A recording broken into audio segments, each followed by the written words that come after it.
오직 여호와를 앙망하는 자는 새 힘을 얻으리니 독수리가 날개치며 올라감 같을 것이요 다른 박질하여도 곤비하지 아니하겠고 걸어가도 피곤하지 아니하리로다. 아멘. 하나님, 이 시간 예배합니다. 부족한 저희들을 불러주셔서 감사합니다. 우리 하나님 임재하셔서 영광을 받으시고 또 우리에게 말씀으로 임재하여 주십시오. 존귀하신 예수 그리스도의 이름으로 기도하옵나이다. 아멘. 431장입니다.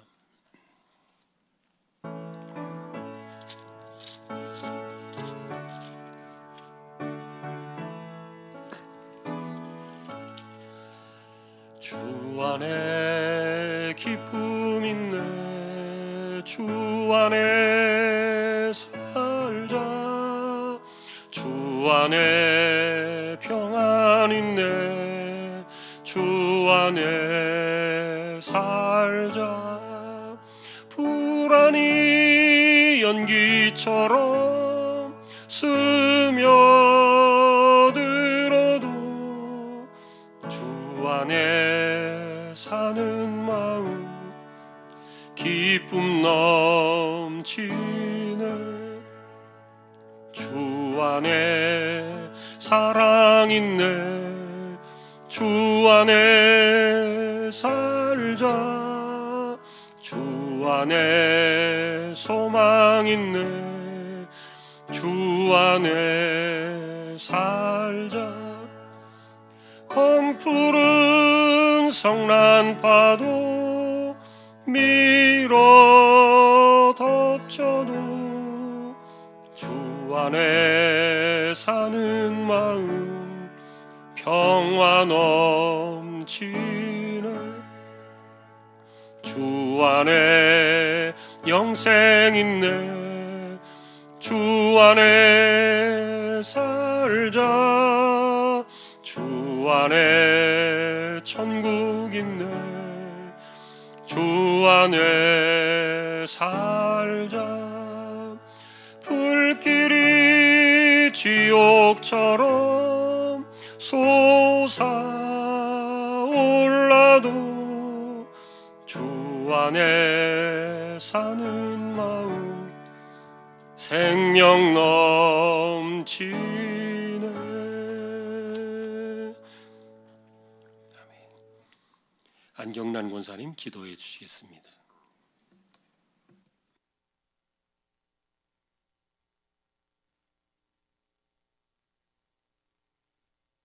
우리의 생가사를 주관하신 하나님 아버지, 하루하루의 살아감이 주님의 은혜요 기적인 것을 믿습니다. 또한 오늘도 이렇게 건강한 모습으로 아버지 앞에 나와서 예배드리게 하심을 진심으로 감사드립니다.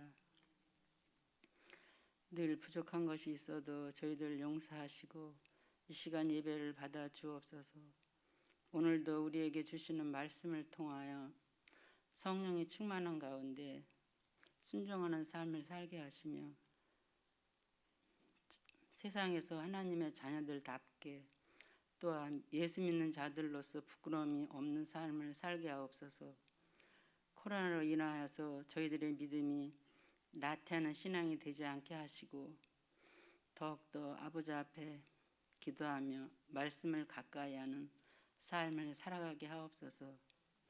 미얀마, 라오스, 네팔 선교지와 선교사님들을 지키시고 김포 주한교회와 목사님을 세우셨사오니 하나님의 귀한 뜻을 이루어드리기에 부족함이 없게 하옵소서.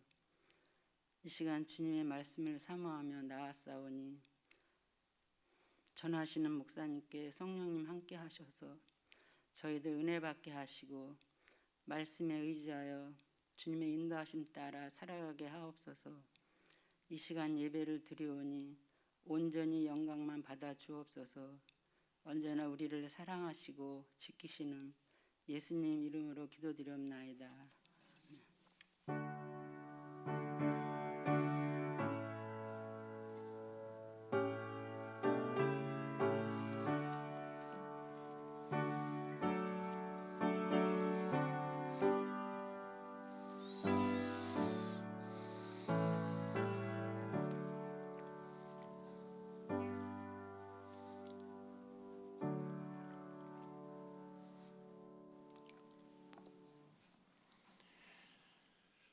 하나님 말씀 함께 보겠습니다. 오늘은 사무엘상 1장이 되겠습니다.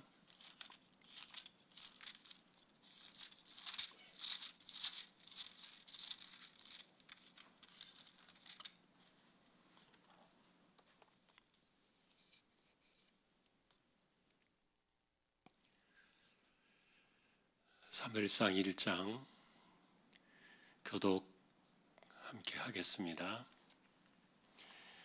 에브라임 산지 라마다임 소빔에 에브라임 사람 엘가나라 하는 사람이 있었으니 그는 여로함의 아들이요 엘리후의 손자요 도후의 증손이요 숲의 현손이더라.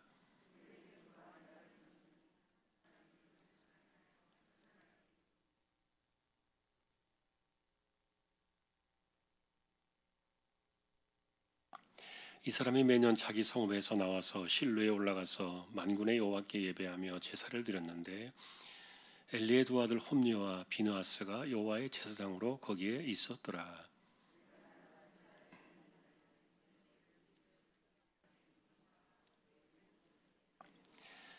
한나에게는 갑조를 주니 이는 그를 사랑함이라. 그러나 여호와께서 그에게 임신하지 못하게 하시니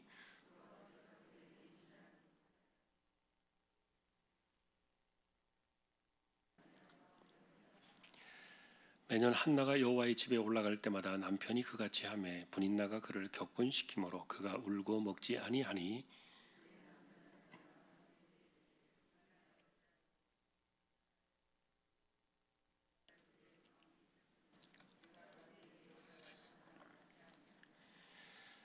그들이 실로에서 먹고 마신 후에 한나가 일어나니 그때 제사장 엘리는 여호와의 전 문설주 곁 의자에 앉아 있었더라. 서원하여 이르되 만군의 여호와여 만일 주의 여종의 고통을 돌보시고 나를 기억하사 주의 여종을 잊지 아니하시고 주의 여종에게 아들을 주시면 내가 그의 평생에 그를 여호와께 드리고 삭도를 그의 머리에 대지 아니하겠나이다.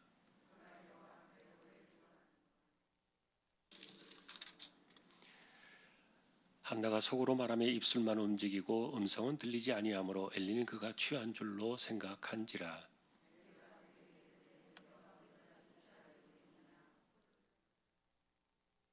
한나가 대답하여 이르되 내 주여 그렇지 아니하니이다. 나는 마음이 슬픈 여자라. 포도주나 독주를 마신 것이 아니요 여호와 앞에 내 심정을 통한 것뿐이오니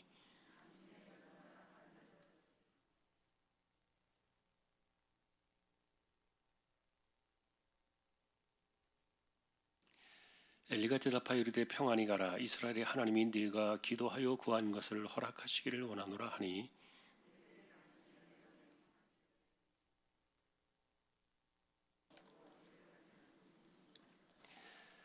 그들이 아침에 일찍 일어나 여호와 앞에 경배하고 돌아가 라마의 자기 집에 이르니라. 엘가나가 그의 아내 한나와 동침하며 여호와께서 그를 생각하신지라.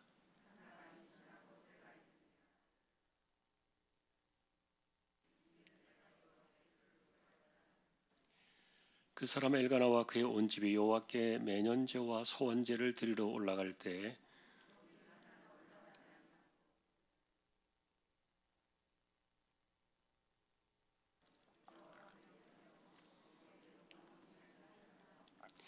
그의 남편 엘가나가 그에게 이르되 그대의 소견에 좋은 대로 하여 그를 젖되기까지 기다리라. 오직 여호와께서 그의 말씀대로 이루시기를 원하노라 하니라. 이에 그 여자가 그의 아들을 양육하며 그가 젖되기까지 기다리다가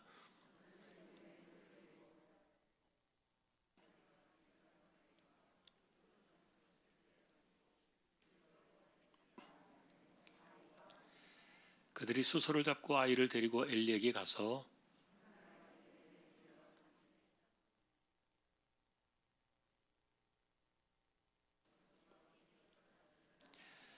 이 아이를 위하여 내가 기도하였더니 내가 구하여 기도한 바를 여호와께서 내게 허락하신지라.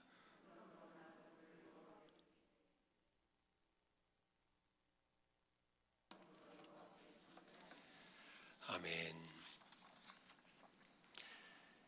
예, 교회 소식 말씀을 드립니다. 예배 후에 구역장 공부 있고요. 예, 그리고 토요일 날 이번 주에 교회 대청소 있습니다. 그리고 돌아오는 주일은 추수감사 주일이 되겠습니다. 내일은 우리 21명의 고3 우리 자녀들 입시 수능고사 있습니다. 또 기억하시고 기도해 주시기 바랍니다. 다른 소식들은 주보를 보아주시면 되겠습니다. 이제 4구역 찬양으로 영광을 돌리겠습니다.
아멘.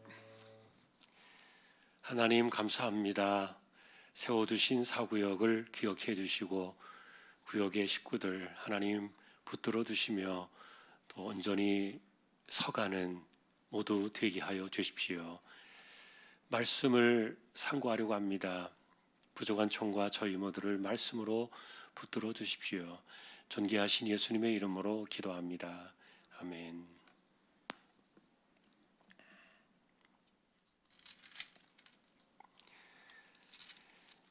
사무엘상을 이제 저희가 보게 되었는데 여러분 이 사무엘상하는 누가 썼을까요?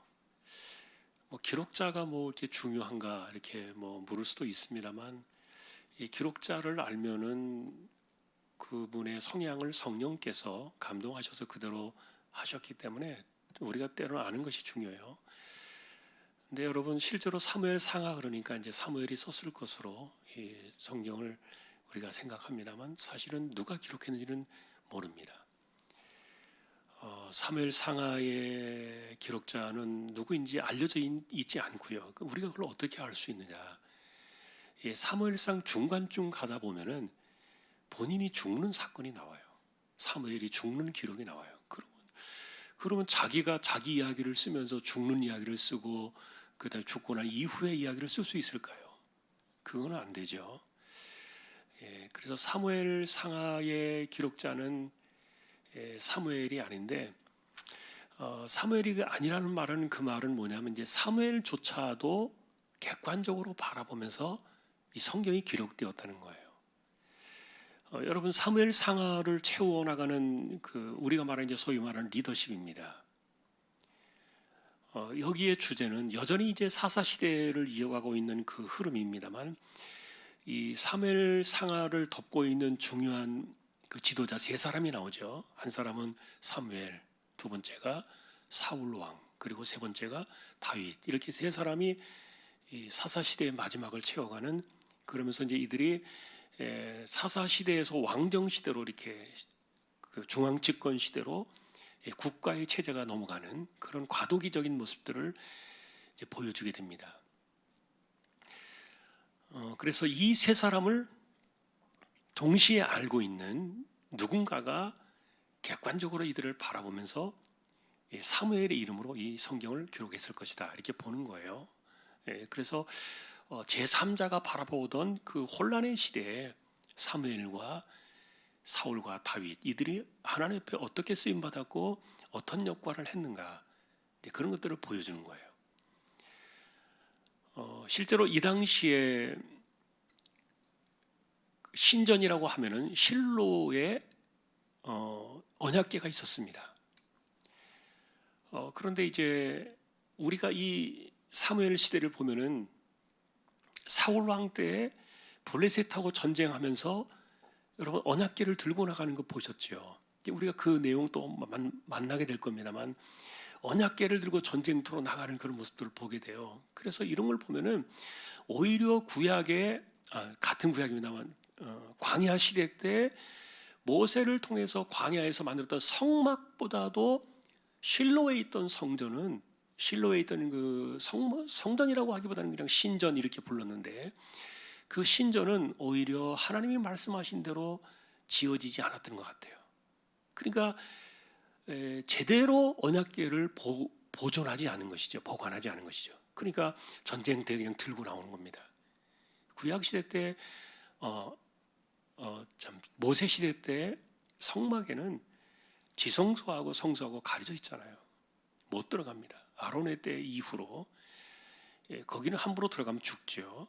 언약궤는 거기 놓여져 있었는데, 그런데 이렇게 막 들고 온 걸 보니까 실로에 있었던 그 신전은 그 하나님의 어떤 그 성전의 기능을 온전히 하지는 못했다, 이런 생각이 드는데, 그런데 이제 이 사무엘 시대를 거치면서 신전이라고 말하는 실로의 성전이 이제 다윗 때 예루살렘이라는 그 약속의 땅으로 중심지로 이렇게 옮겨지게 됩니다.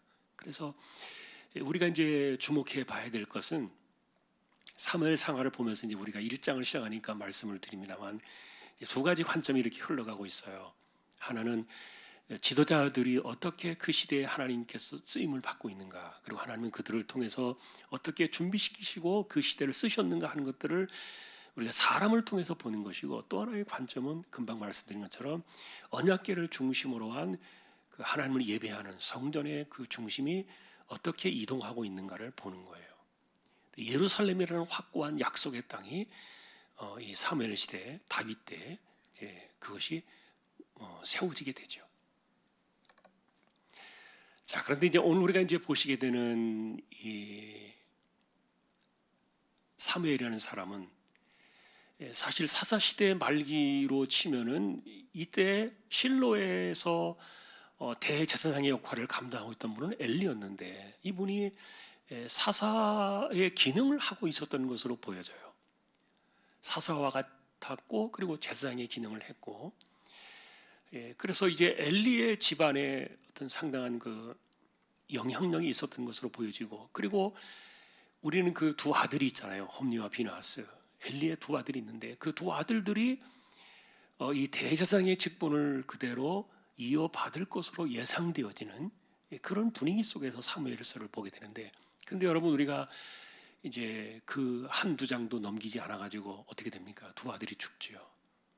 두 아들이 죽고, 전쟁터에서 물론 죽습니다만 엘리와 함께 한 날에 같이 죽고, 그리고 그 뒤를 실제로 이어가는 사람은 이제 사무엘이었던 거예요. 그래서 이제 이 사무엘을 궁금하게 여기는 수많은 사람들에게 이 사무엘상은 아까도 말했던 것처럼 사무엘이 기록자가 아니기 때문에 사무엘은 인물이 도대체 어떻게 생겨났느냐, 이 사람이 어느 시대에 어떻게 해서 갑자기 등장을 했느냐에 대해서 궁금증에 대한 질문에 대한 답을 주는 거예요. 그것이 1장의 기록인데, 우리는 보통 그래서 사무엘을 기도의 사람 이렇게 이야기하죠. 근데 그 기도의 사람이라고 이야기하는 그 이유는 그 이름이 그래요. 그 어머니였던 한나가 기도해서 내가 얻은 아들이다. 이래서 사무엘이라 이렇게 이름을 붙인 거예요. 그러다 보니까 그 이름 자체가 기도 응답으로 얻은 아들이라는 그 뜻을 갖고 있었기 때문에 사무엘을 기도의 사람, 우리가 이렇게 이제 별칭을 붙여주는데, 그런데 실제로 이 사무엘은 전쟁이 일어났을 때 사무엘이 지도자로 등장을 해서 백성들 앞에서 선포한 내용 중에 하나는 뭐냐면은 내가 하루도 한 번도 기도 쉬는 죄를 범하지 않겠다라고 말할 정도로 이 사무엘은 굉장히 또 기도에 전념했던 그런 분으로도 이제 알려져 있습니다. 자, 그런데 이제 우리가 이제 오늘 다시 돌아와서 주목하고 싶은 것은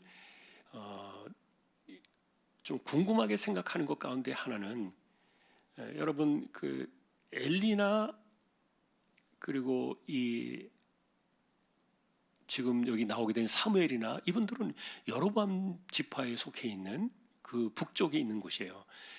그러니까 땅을 이렇게 고구마 하나를 이렇게 큰 고구마 하나를 세우는 것처럼 그 이스라엘 땅이 지도가 그렇게 되어 있는데 그 중간쯤에 이제 예루살렘을 중심으로 이렇게 남북으로 이제 우리가 보통 나눕니다만 그 이후에 다윗 시대에 나온 거고 어쨌든 그 중간점을 이렇게 볼 때 여로보암 지파가 제일 컸고요. 그 다음에 중간에 베냐민 지파가 있고요. 그 다음에 남쪽에는 또 가장 강력한 유다 지파가 있어요. 그래서 그 당시에는 여로보암과 유다 지파가 두 개의 지파가 다른 12지파를 압도할 정도로 굉장히 강한 세력을 가지고 있었는데 그래서 지도자들이 보니까 이제 여기에서 나오는 거예요. 그런데 여로보암 지파에서 엘리와 사무엘이 나오고 그 다음에 이 중간에 밑으로 내려오는데 가운데 낀 게 베냐민 지파라 그러는데 여러분 사울이 어느 지파입니까? 사울 첫 번째 왕이 베냐민 지파입니다. 그리고 또 다윗 왕은 어느 지파입니까? 유다 지파입니다. 그래서 보니까 희한하게 지도를 보니까 여로보암, 베냐민, 유다 이렇게 남쪽으로 내려가면서 그 리더십이 바뀌는 그런 모습들을 이제 볼 수 있는데 지금 어쨌든 이제 우리가 보는 이야기는 이제 사무엘의 이야기입니다. 사무엘이라는 사람을 중심으로 이야기가 돌아가는데 우리가 알고 있는 것처럼 이제 이 사람은 자녀가 없었잖아요. 자식이 없었죠. 그런데 성경을 보면 하나님이 일부러 그렇게 하신 것, 주권적으로 그렇게 하신 것으로 나와요. 만일에 말입니다. 한나가 결혼한 지 얼마 안 됐을 때 젊은 나이에 아들을 얻었다면은 그 아들을 하나님께 자기가 이렇게 자발적으로 소원해서 아들을 드릴 수 있었을까? 거의 불가능했을 것이다. 그렇게 봐요. 근데 우리가 이제 주목하고 싶은 것은 사실 이분이 엘가나라는 사람이 브닌나와 한나라는 두 아내가 있었지만 이 불법은 아니었습니다. 그 당시에도 자녀들을 위해서 이렇게 허용되어지던 신명기 보면 그런 것들이 허용되어지던 가정의 모습인데 그러니까 일반적인 가정의 모습이에요.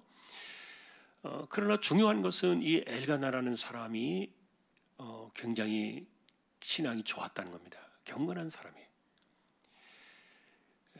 그래도 그 가운데 어쨌든 좀 정상적인 이런 그 가정의 모습을 취한 집을 택했다면 좋았을 텐데 어쨌든 그래도 그 시대가 이 사사시대 말기이기 때문에 소견에 옳은 대로 행하고 하나님을 왕으로 섬기지 않던 그런 시대였기 때문에 자기 마음대로 하던 때였는데 그 중에서 그래도 뽑아 세운 사람은 엘가나.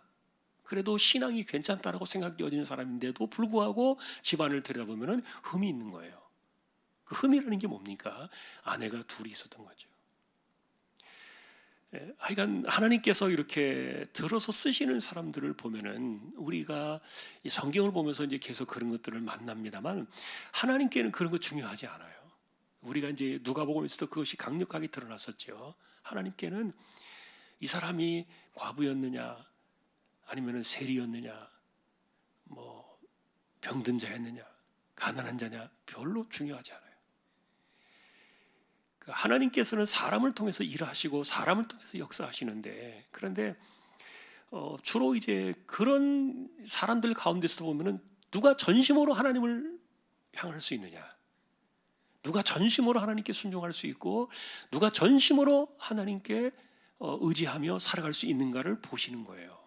그런데 여러분 우리가 이제 이렇게 보시면 알겠지만 환경이 좋고 돈이 많고 여유롭고 모든 것이 부족함이 없는 사람들은 상대적으로 하나님 잘 섬기지 않아요.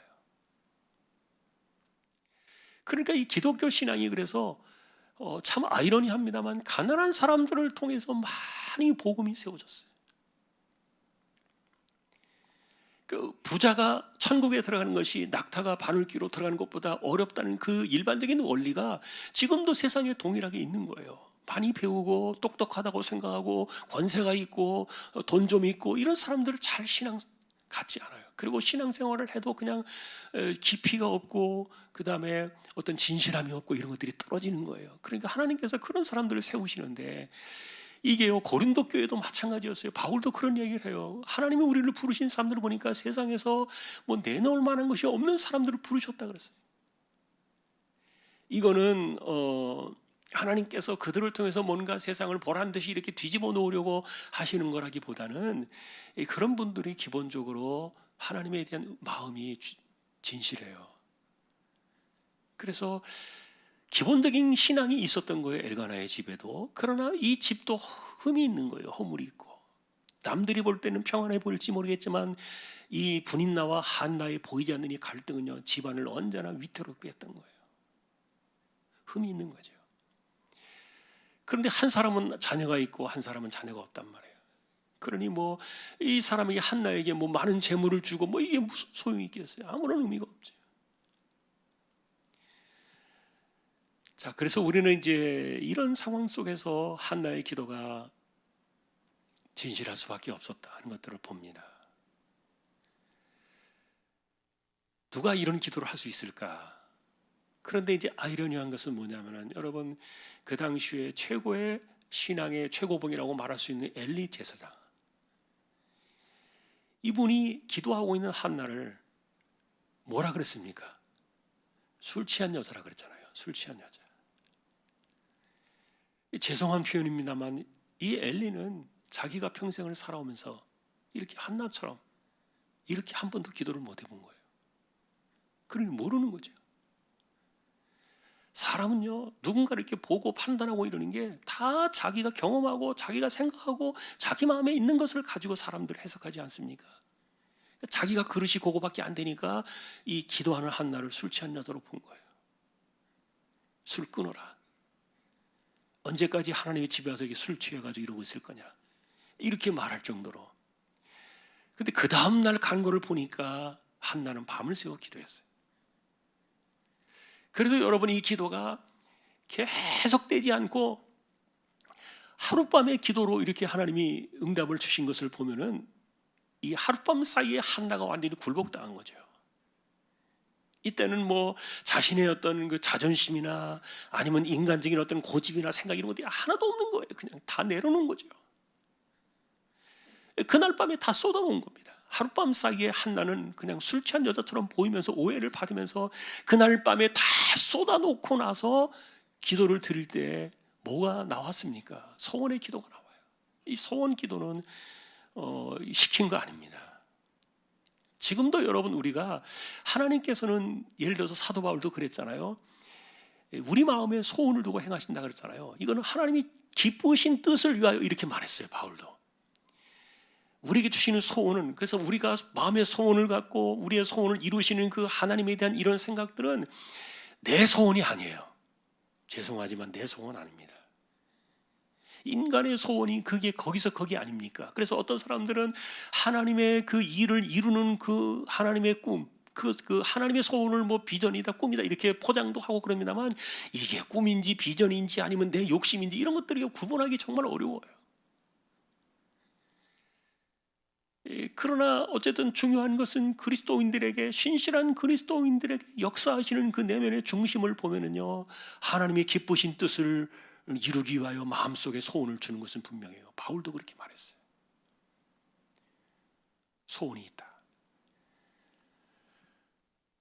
그래서 하나님께서 그 마음의 소망을 불러일으키신 것이죠. 마음의 소망을 불러일으켜서 그 일을 하게 하셨고 기도하게 하셨고, 지금도 그래서 우리가 보면은 하나님께서 뭔가를 이루시려고 할 때 마음에 감동을 주시는데 그 감동을 주시는 것을 순종하며 따라가는 사람이 복받아요. 그거는 분명한 겁니다. 우리의 신앙의 길은요 확실히 그래요. 하나님께서 여러분 강제로 잡아 끄는 거 보신 적 있어요? 하나님 절대 그렇게 하지 않으세요. 하나님께서 진리를 주시고 깨우쳐 주시고 자기가 그것을 해야 돼요. 내가 알아야 돼요. 그것을 내가 알고 내 것으로 받고 내가 그것을 순종하고 그래서 내가 자발적으로 그 일을 해나갈 때 하나님 그것을 참 영광스럽게 하시고 영광을 하나님 받으시고 그 복은 그가 다 받게 하는 거예요. 그런데 이렇게 하시는 어쨌든 그런 방식 중에 하나가 감동이라는 겁니다. 성령의 감동이죠. 하나님의 감동이고요. 마음에 감동을 주시는 거예요.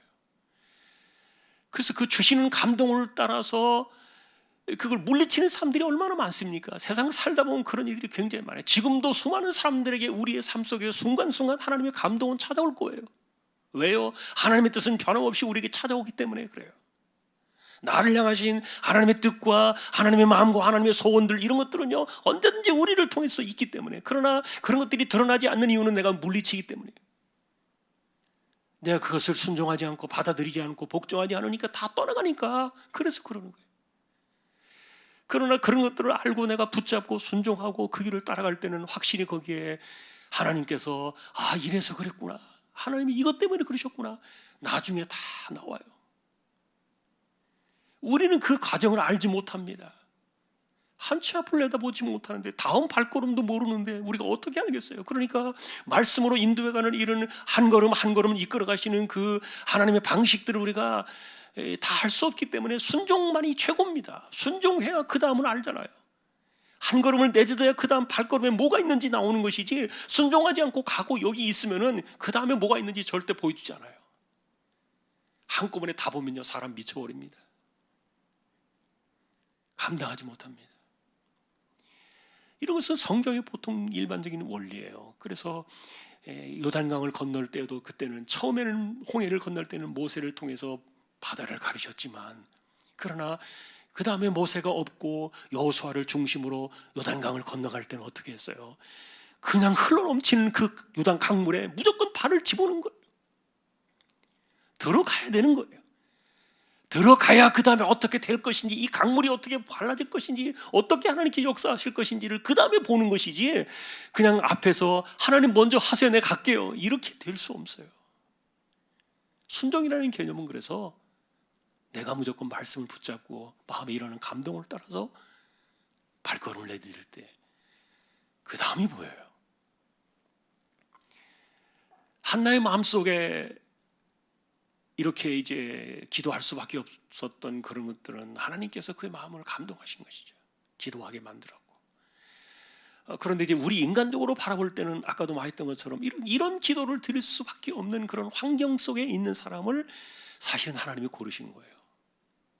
여러분 한나의 기도가 얼마나 진실하겠어요 이날 밤에.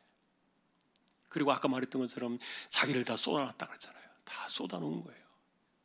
뭐 욕심도 이기적인 것도 시기나 질투나 이런 것들 전혀 없어요. 다 쏟아놓은 거예요. 자존심이고 뭐고 없어요. 그렇게 되어지니까 하나님이 그날 밤에 역사하신 거죠. 응답하신 거죠. 그런데 엘리가 이 한나를 보면서 그러면서도 오해를 했지만 왜냐하면 아까도 말했던 것처럼 자기는 이런 기도 드려본 적이 없었을 거예요. 창피한 일이죠. 대제사장으로서 그렇게 정말 진심을 통하는 하나님 앞에 드리는 이런 기도를 들어본 적이 없기 때문에 이 사람이 기도로 하는 건지 뭐 하는 건지 모르는 거예요. 그러나 이 엘리가 한나의 이야기를 들으면서 내가 정말 하나님 앞에 이 심정을 통하는 것이고 나는 근심하고 슬픔이 많은 여자인데 이걸 내가 쏟아놓고 있는 중입니다. 그 이야기를 들었을 때 엘리가 축복하잖아요. 하나님께서 당신이 원하는 대로 응답해 주시기를 원한다. 축복을 해요. 이 엘리의 축복도 굉장히 중요해요. 비록 엘리가 한나의 기도가 어떤 것인지를 몰랐다 할지라도 그래도 이 엘리의 축복이 이 한나로 하여금 뭘 줍니까? 우리가 이 관계 속에서 살펴보고 있는 것 가운데 하나는, 여러분들이 성경을 보시면 한나가 그날 밤새도록 기도해서도 자기한테 와서 말을 걸고 이야기하던 이 엘리의 이야기가 없었다면 한나가 그날 돌아가지 못했을지도 몰라요. 어떻게 돌아가요? 뭘 알고? 여러분, 기도하는데 우리가 그런 거 있지 않습니까? 보통 우리가 기도할 때요, 마음속에 응답이 찾아오고, 그 다음에 확신이 찾아오고 이럴 때, 그때는요 어떻게 하느냐. 여러분들은 어떨지 모르겠지만 저는 바울 사도의 경우를 생각하면서 늘 그런 것들을 배우는데, 바울은 그것을 평안이라고 이야기했어요. 평안. 우리가 응답이 오는 걸 어떻게 하느냐. 평안이다. 내가 막 힘들게 기도를 하는데, 그런데 기도하는 그 주제에 대해서 마음의 평안이 쏟아지는 거예요.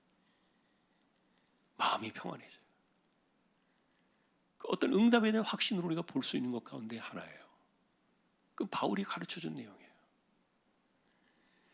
근데 이 당시에 한나가 이렇게 기도를 드리는데, 하나님이 자기 응답을 주셨는지, 얼마나 또 기도를 더 해야 되는지, 아니면은 남편하고 가족들은 돌아가라 그리고 자기 혼자 남아서 며칠 더 기도를 해야 되는지 어떻게 알겠냐고요. 그런데 그 다음 날 밤에 하룻밤 지나고서 어떻게 한나가 얼굴에 모든 근심을 다 내려놓았다는 말은 마음속에 깊은 평안이 찾아왔다는 건데, 확신 가운데 평안 속에서 이 한나가 돌아갈 수 있었던 것은 뭐예요? 엘리의 축복이었어요. 그 엘리의 축복은 뭐냐? 한나는 하나님의 응답의 소리로 들은 거예요. 그대로 이루어졌어요. 하나님의 이 응답의 방식들은 그래서 우리의 마음속에 평안으로 찾아오긴 합니다만, 어쨌든 그러나 여러 가지들을 통해서 우리에게 알려줘요. 그 가운데 하나가 이제 하나님의 종이었던 엘리를 통해서 알려주신 거예요. 마음의 기쁨이 왔어요. 그리고 돌아갔더니 정말 바로 하나님께서 아들을 주신 거예요. 그래서 이 아이를 이제 젖될 때까지만 기른 겁니다. 여러분, 보통 젖을 언제쯤 떼나요? 뭐 일반적으로 뭐 우리가 좀 길게 본다면 뭐 돌 정도, 좀 더 많이 한다 그러면 뭐 1년 6개월, 뭐 길어야 뭐 2년 이상, 뭐 이렇게 어떤 사람은 뭐 3년 4년까지 뭐 젖을 먹고 컸다는 사람도 있긴 하지만, 옛날에 그런 경우에는 어쩌면 이제 먹을 것이 없어서 그랬을 수도 있겠죠. 분유도 사 먹을 만한 그런 여유가 없고 그럴 때, 뭐 그럴 때는 이제 좀 어려먹게, 하여간 뭐 젖될 때까지라는 말은 보통 우리가 이제 그 당시에 관습으로 보면은 3년 정도를 봐요. 2년 3년 정도. 그 말은 뭐냐면 이제 막 그 걷기 시작하고, 그 다음에 이제 말이 조금씩 떨어지기 시작하는 그때를 이야기하는 거예요. 그래서 그때까지 한나가 이 아이를 기릅니다. 그리고 나서 이 아이는 이제 하나님께 드려진 아이가 되기 때문에 평생 이제 보지 않을 수도 있잖아요. 그냥 하나님께 아이를 바친 거니까. 그리고 나서 이제 젖을 뗄 때가 되었을 때 신전에 올라가서 실로에 가서 엘리를 만나가지고 이 아이를 드리면서, 근데 물론 이제 많은 예물을 가져갔죠. 감사의, 우리 형 말하면 감사 예물을 많이 싸고 갔어요. 뭐 수송아지, 포도, 뭐 그다음에 여러 가지 이렇게 들고 이렇게 갑니다. 가서 이제 엘리에게 이야기합니다. 몇 해 전에 기도할 때 당신이 축복했던 바로 그 사람입니다. 내가 그 여자입니다. 그때 하나님 주신 아들이 이 아들입니다. 약속대로 이 아들을 하나님께 바치려고 왔습니다. 그렇게 이제 이 한나는 그 사무엘을 젖을 떼자마자 어린 나이에 그 성전에 하나님의 사람으로 드려지게 된 거예요. 참 이례적인 사건이죠. 일반적으로 이런 일들은 별로 일어나지 않던 시대고, 그리고 하나님께 자신의 인생을 드리는 사람이 없던 시대예요. 여러분, 오늘날도 우리가 그렇게 이야기하잖아요. 우리의 삶을 하나님께 드려야 된다. 하나님이 쓰시게 하라. 내 인생이지만 나의 인생의 시간을 통해서, 내게 주어진 재물을 통해서, 내게 주어진 삶의 이런 시간, 이런 것들을 통해서 하나님이 쓰시게 하라. 이제 보통 이렇게 우리가 이야기하는데, 그 당시에도 그런 것이 없어요. 다 자기를 위해 사는 거예요. 하나도 하나님을 위해서 살고 하나님의 일들을 위해서 뭔가를 해야 된다는 그런 관심이 없는 거죠. 자기 중심이고 자기만 잘 되면 되고 내가 지금 필요한 거 이런 것들이 다 이게 소견대로 살던 시대니까. 그런데 이런 때 어쨌든 이 한나의 이 헌신, 아들 사무엘을 온전히 하나님께 드린 이 헌신은요 최고의 헌신이었어요. 다시 말하면 하나님께서 이렇게 온전하게 쓸 사람이 아무도 없었던 거예요. 그 당시에는 하나님이 한나를 통해서 겨우 아들 하나 받은 거예요. 왜 이것이 중요하냐? 금방 말씀드린 것처럼 하나님은 믿음의 사람, 순종하는 사람을 통해서 일하시기 때문에 그래요. 사람을 통해 일하시니까. 자, 우리 이런 과정들을 이제 오늘 1장을 통해서 이제 보는 겁니다. 여러분들이 보실 때 1장의 사건 속에서 뭐 각각의 다양한 어떤 그 도전이나 또 때로는 마음의 감동들이 찾아올 수 있을 텐데, 우리가 어쨌든 중요한 것은 하나님은 주권자로 일을 하시고, 그리고 그 하나님의 감동하심과 주권적인 섭리에 기대어서 순종하며 살아가는 사람들을 통해서 세상의 역사는 만들어진다는 거예요. 하나님이 일을 하신다는 거예요. 자기를 위해 사는 것이 중요하지 않아요. 모든 사람들이 자신의 인생을 다 내려놓고 헌신의 삶을, 희생의 삶을 살라고 말하지만 수없이 그런 이야기를 들어도 자기 그렇게 하는 사람이 얼마나 되겠습니까? 거의 없을 겁니다. 사무엘 시대나 우리나 뭐 별다를 바 없을 건데, 중요한 것은 그래서 지금도 우리가 하나님은 하나님의 일들을 하시기 위하여 감동하시고 사람들을 통해서 이렇게 일을 만들어 가시고 그런 것들을 이렇게 하시는데, 그 가운데서 하나님이 바라시는 것은 어떤 이 사람이 뭐 둘째 부인이었느냐 뭐 이런 게 중요하지 않아요. 지금 우리가 지난번에 사사기에서도 봤습니다만 보아스의 어머니가 누구라 그랬습니까? 기생이었던 라합이에요. 그게 중요하지 않아요. 메시아의 족보에 올라가는. 사람들은 그런 거 따지지만 그러나 하나님은 그게 중요하지 않아요. 뭐가 중요합니까? 오히려 그런 사람들이 더 진실하다니까요. 훨씬 더 진실해요. 그리고 기도를 드려도 제대로 기도를 해요. 그러니까 엘리 같은 사람은 해보지 못했잖아요. 이런 기도 해보지 못했다고 그랬잖아요. 하나님은 그런 사람을 쓰십니다. 그 시대 속에서. 지금도 여러분 하나님은 수많은 사람들이 감동하십니다. 하나님의 깊으신 뜻을 위하여 우리의 마음에 소원을 두신다 그랬으니까 끊임없이 찾아오는 거예요. 그거는 변함없이 일어나요.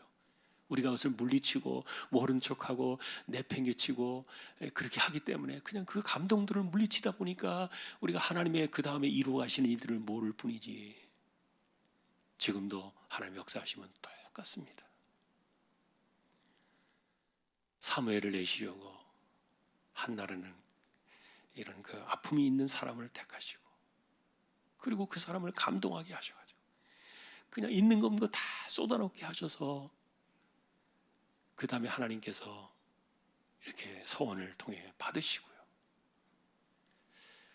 자, 오늘도 우리는 이런 말씀들을 바라보면서 우리의 삶은 하나님께 맞추어져야 됨을 다시 한번 기억하고 하나님의 주권이 우리의 삶에 나타날 수 있기를 다시 한번 주님의 이름으로 간절히 소망합니다. 찬송하겠습니다. 490장입니다.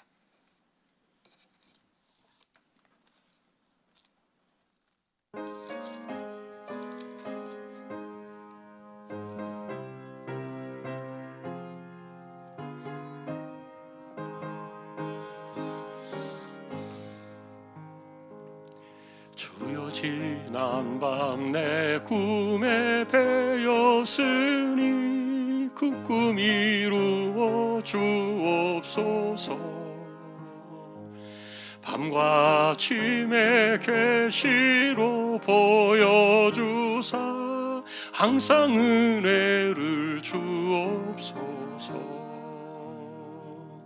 나의 놀라운 꿈 정녕 남이 끼는 장차 큰 은혜 받을 표니, 나의 놀라운 꿈 정녕 이루어져 주님 얼굴을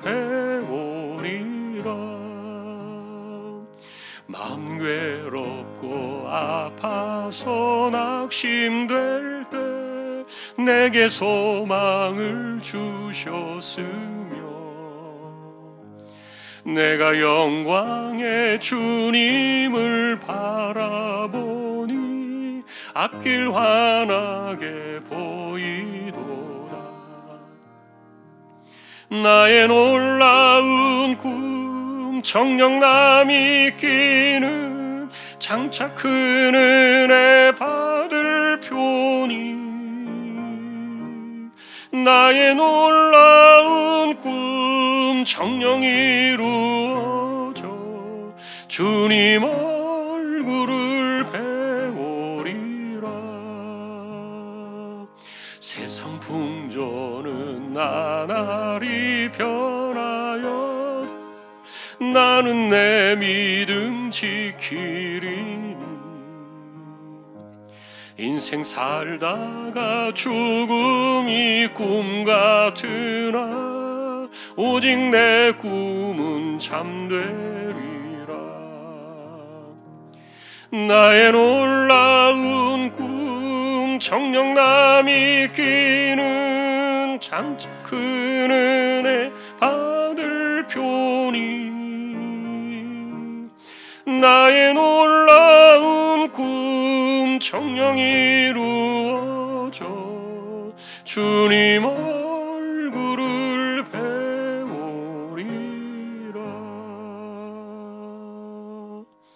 아멘. 오늘도 저희들이 말씀을 듣습니다. 특별한 사람을 하나님은 부르시는 것도 아니고 특별한 사람을 쓰시는 것도 아니고 하나님은 지금도 하나님께 진실하게 자신의 삶을 드리며 하나님만을 신뢰하는 순종의 사람들, 믿음의 사람들, 그들을 쓰시고 지금도 하나님께서는 그들을 통하여 하나님의 기쁘신 뜻을 이루어가는 이것이 주권자이신 하나님의 방식임을 오늘도 기억하며 오늘도 우리의 삶 속에서 성령의 감동을 받고 하나님의 주시는 감동들을 우리가 순종하며 나의 삶이 아니라 하나님의 삶, 아버지의 뜻을 이루어가는 우리 모두 되게 하여 주십시오. 내일 21명의 우리 자녀들 수능고사 치릅니다. 하나님 지혜 주시고 간섭해 주시고 붙들어 주십시오. 이지용 집사님, 최태경 청년, 신비한 집사님, 조인성 청년, 김한솔 청년, 백형래 집사님, 조말순 집사님, 이들을 의탁합니다. 암치료 하시는 분들은 오늘도 몸을 붙드시는 새 힘을 주시고 또한 연세 많으신 분들 기력을 붙드시고 맑은 정신 총기가 흐려지지 않게 하여 주옵소서. 하나님 앞에서는 인간의 슬픔이 도리어 복이 되고 인간의 아픔이나 그리고 고난들이 도리어 복이 되는 이것이 하나님 앞에 더 진실하게 나아가는 자리가 되어지고 또 시간이 되어지기 때문에 우리가 하나님 앞에 진실하게 사는 것이 진정한 승리임을 잊지 않고 우리가 하나님께 마음을 드리며 살아가기에 부족함이 없도록 다시 한번 주왕의 식구들을 지켜주시기를 소망합니다. 보내신 선교지의 종들이 있습니다. 하나님께서 오늘도 그들을 꼭 기억하여 주시고 또 개척된 교회와 세우신 종과 하나님의 나라와 백성들을 오늘도 기억하여 주십시오. 내년 3월에 대통령 선거가 있습니다. 이 땅에 희망을 주고 꼭 필요한 사람을 세우셔서 하나님 나라가 바르게 갈 수 있도록 은혜를 더하여 주십시오. 오늘도 우리의 삶에 함께 하시는 하나님을 우리가 기억합니다. 우리 마음에 감동하시고 말씀하시며 우리를 말씀으로 한 걸음 한 걸음 인도하실 때 순종의 발걸음을 떼면서 다음 발걸음을 확인하고 한 걸음씩 이렇게 나아가기에 부족함이 없는 믿음의 사람들, 순종의 사람들 우리 모두 다 되기를 다시 한번 주님의 이름으로 간절히 기도하오며 우리 주님 예수 그리스도의 은혜와 하나님 아버지의 사랑과 성령님의 감화, 감동, 위로, 인도, 교통, 충만하심이 지금도 하나님의 주권에 순종하여 아버지의 뜻을 이루며 살아가기를 원하는, 그것이 진정한 승리임을 믿는 우리 모든 심령들, 조항의 가족들 위해 이제로부터 영원까지 함께 있을지어다. 아멘.